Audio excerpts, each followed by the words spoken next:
தண்ணி தான் எல்லாருக்கும் ஆதாரம். விவசாயிகளுக்கும் மக்களுக்கும் காவேரி தாயின் கருணையால கரை புரண்டு ஓடணும். எல்லாருக்கும் நல்லது நடக்கணும். தமிழகத்தில் காவிரி ஆறு நுழையும் பிலிகுண்டுலு பகுதியை பார்வையிட்ட எம்எல்ஏவும் தேமுதிக பொதுச் செயலாளருமான பிரேமலதா விஜயகாந்த் காவிரி பொங்கி பாய வேண்டும் என வெளிப்பாடு நடத்தினார்.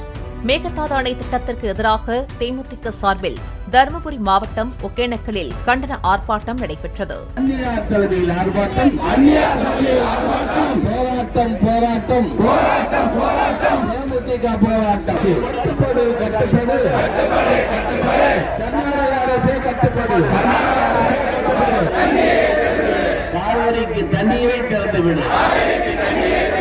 இந்த ஆர்ப்பாட்டத்தில் பங்கேற்ற பிரேமலதா விஜயகாந்த் கட்சி நிர்வாகிகளுடன் பிலிகுண்டுலுவுக்கு சென்றார்.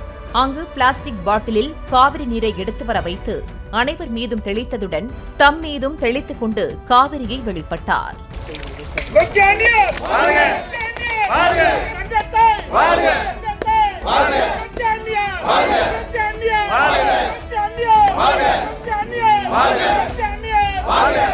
தண்ணி தான் எல்லாருக்கும் ஆதாரம்.